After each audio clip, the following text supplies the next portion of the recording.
You know what they say, we humans continue making the same mistake over and over again till we learn from our mistakes, till we learn our lessons from it. Omicron is the result of one such mistake. It is a reminder for us to learn from the pandemic as we head into another year of the Wuhan virus. It is the 1st of December today. We are heading towards the holiday season. Christmas is not too far away. We are just 30 days away from a new year. December comes with the promise of a new start. But this December, the world is engulfed in the fear of reliving the past. The reason is Omicron. It has been labeled a variant of concern. But you know what's more concerning than this mutated virus?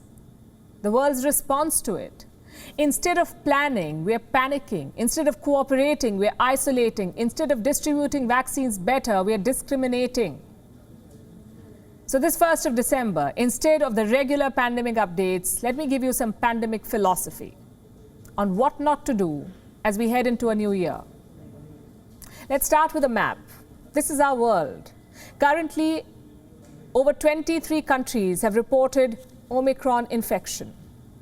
23. The list includes Australia, Austria, Belgium, Brazil, Botswana, Canada, the Czech Republic, Denmark, France, Germany, Hong Kong, Italy, Japan, the Netherlands, Nigeria, Portugal, Saudi Arabia, Spain, Sweden, and the United Kingdom. Now, there's an equally long list of the countries that have imposed travel restrictions. This list includes the US, the UK, Singapore, Germany, the Netherlands, among others. They've all banned travel from South Africa. Why? Because they're panicking. And they're also punishing South Africa for flagging the variant. South Africa reported the Omicron variant on the 24th of November. It now turns out that the Netherlands had Omicron cases well before that. The variant was found in samples taken on November 19th. That's almost a week of difference. And begs the question, whether the mutation originated in Europe. The answer is we don't know. But what we do know is that rich countries have decided who the villain is.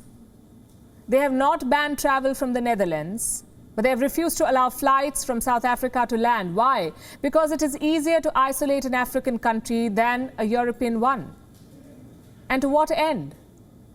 Are these bans even working? Are countries being able to protect themselves by cutting off from South Africa? The answer is not. No, they're not. Saudi Arabia had banned flights from South Africa, but earlier today, Saudi Arabia reported an Omicron case. Brazil too restricted travel from South Africa, but the country reported at least 2 cases of the variant. And this should not surprise you, and I will tell you why. It's because bans do not work. They are not our weapon against the Wuhan virus. You know what is? Wuhan virus vaccines. They are the solution. But these jabs need to be put into people's arms, not stocked up in rich countries. Let's for once consider this hypothesis. Say the Omicron variant did after all originate in South Africa. Should you then blame the country for it? Only 23% of South Africans are vaccinated. The jabs have not reached the rest. Who is to be blamed for this? Or what? Vaccine inequity. That is to blame. I'll show you some more numbers. Only 7.5% of the people living in low-income countries have managed to receive a single shot of the vaccine, 7.5. Compare this to the high-income countries. 63.9% of their populations have received at least one shot. In both the European Union and the United States, at least 70% of the people have received a single dose of the Wuhan virus vaccines. So that's 70% as opposed to 7.5%. Look at the difference. This is what we call vaccine inequity. Omicron is a crisis of the West's making. It is something that experts did warn us against. We were told that low vaccination rates will allow the virus to evolve more rapidly. It will yield more transmissible variants, even escalate the pandemic. The world should have known better, planned better, distributed vaccines better. Then we wouldn't have had to panic or stop travel during the holiday season, stop people from joining their loved ones, or stop the transport of goods. Just FYI, the Omicron variant is expected to take a toll on the supply chains. This crisis is man-made. And here's where we are now. Omicron is replacing other variants. It's happening faster than Delta or Beta. But Omicron is not 2020 all over again. Not a single death, thankfully, has been attributed to the variant so far.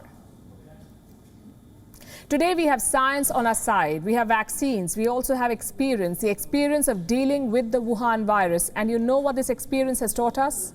It has taught us that the world will not be safe until everyone is safe. Omicron is a reminder of this lesson, and it's time that rich countries learn this by heart. It's time they supported developing economies, donated more vaccines, freed up vaccine patents. India and South Africa, by the way, have been demanding it for a long time now. Share vaccine recipes. The West paid no heed to this demand.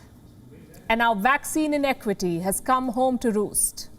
So as the world, and the West in particular, draw up a roadmap for 2022, the idea should be to panic less and plan more, discriminate less and distribute more.